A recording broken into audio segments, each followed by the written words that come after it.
Kalau kita throwback ke tahun 1942, ketika Jepang pertama kali datang dan menduduki Indonesia, kita mungkin membayangkan bahwa awalnya Jepang akan membantu bangsa Indonesia keluar dari penjajahan Belanda.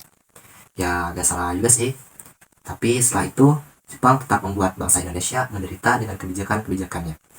Ya, meskipun begitu, pendudukan Jepang yang hanya sebentar ini memberikan dampak yang besar bagi kehidupan di Indonesia.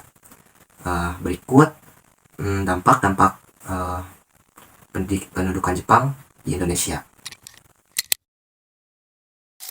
Jadi, Jepang kan mengaku sebagai saudara tua bangsa Indonesia karena sama-sama dari Asia dan mereka juga ingin mengusir para penjajah Belanda. Nah, saat itu Jepang mulai menghapus pengaruh Barat, yang salah satunya adalah dengan menghapus atau mengubah stratifikasi sosial atau kelas sosial. Stratifikasi sosial yang berlaku pada saat itu adalah Jepang menempati posisi tertinggi yang kemudian disusul oleh bangsa Indonesia. Selanjutnya, golongan timur asing, serta yang terakhir adalah orang-orang Belanda dan Eropa.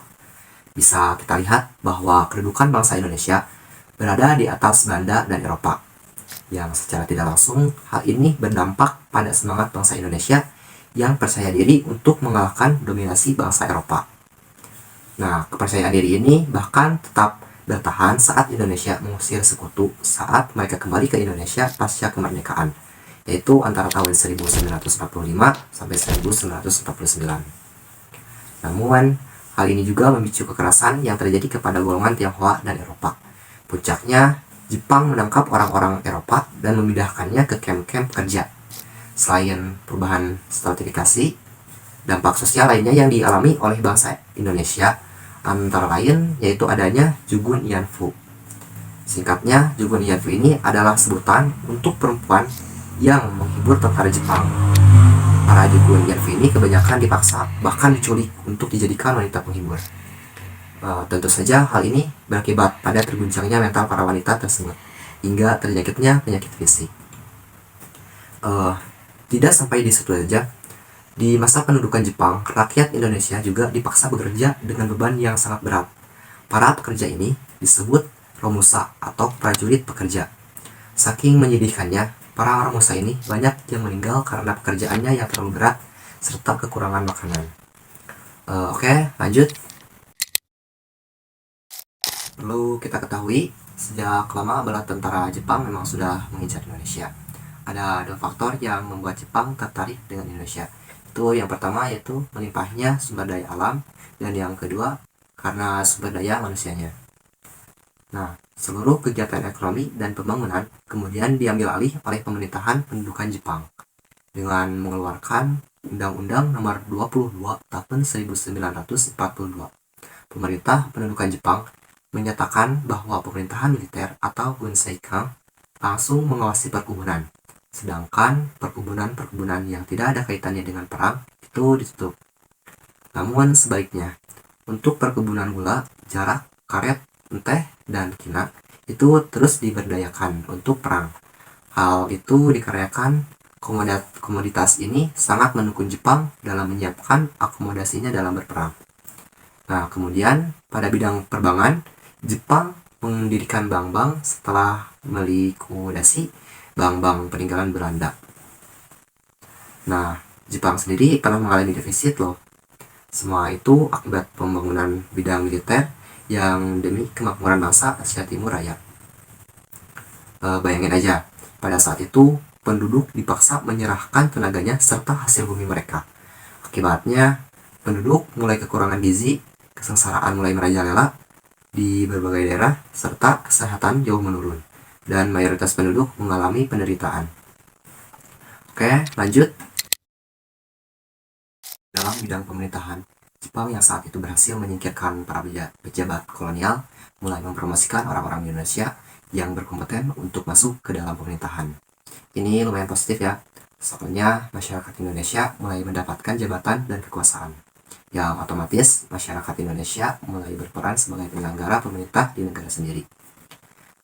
Terus dampak lainnya adalah Jepang mulai membagi struktur pemerintahan desa dengan satuan yang lebih kecil, yang dinamakan tonari bumi.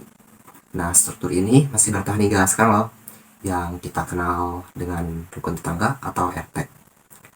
Terus di samping itu, Jepang juga membentuk Nokoritsu Junbi Chakusakai atau Badan Penyelidik Usaha-Usaha Persiapan Kemerdekaan Indonesia yang kita ketahui adalah disebut BPU PKI, dan Nokoritsu Junbi Inkai atau Panitia Persiapan Kemerdekaan Indonesia yang biasa kita sebut PPKI, yang digunakan bangsa Indonesia sebagai wadah dalam mempersiapkan kemerdekaan dan pembentukan pemerintah awal.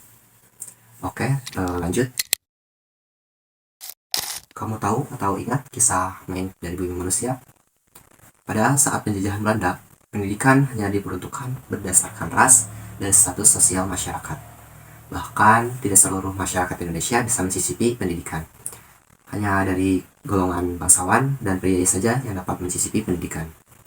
Nah, berbeda dengan masa pendudukan Jepang, masyarakat Indonesia diizinkan untuk bersekolah tanpa dibatasi ras dan status sosial. Jepang juga memperkenalkan sistem sekolah 12 tahun belajar. Nah, sistem ini yang diterapkan sampai sekarang di Indonesia.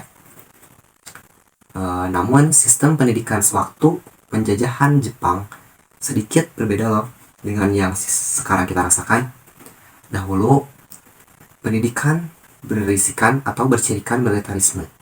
Wah, kayak gimana tuh? Nah, jadi setiap pagi seluruh siswa atau siswi diwajibkan untuk menyanyikan lagu kebangsaan Jepang, yaitu Kimigayo, yang kemudian dilanjutkan dengan mengibarkan bendera kebangsaan Jepang, yaitu Hinomaru, dan harus menghormat kepada kaisar atau dewa Jepang, yaitu Seikirei. Nah, selain harus melakukan rutinitas upacara seperti itu, siswa-siswi zaman penjajahan Jepang juga harus melakukan Daitoa, yaitu sumpah setia pada cita-cita Asia Raya dan wajib melakukan senam Jepang atau Taiso. Nah, kemudian mereka harus latihan fisik kemiliteran. Kalau dalam bidang budaya, masyarakat Indonesia mulai diizinkan untuk menggunakan bahasa Indonesia sebagai bahasa pengantara di sekolah. Akibatnya, penggunaan bahasa Indonesia menyebar secara luas ke seluruh Indonesia. Mulai dari sini deh, banyak kemunculan karya-karya sastra yang disajikan dan disampaikan dengan menggunakan bahasa Indonesia.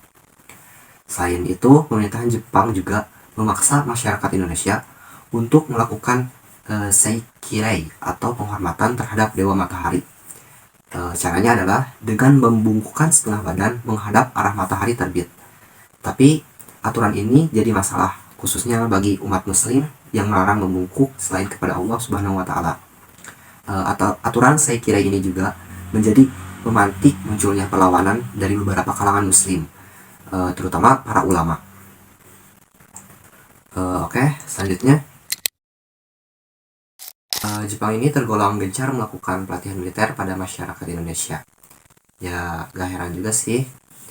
Soalnya kan awalnya Jepang emang butuh bala bantuan dari wilayah Asia yang mereka duduki untuk berkontribusi dalam perang Pasifik.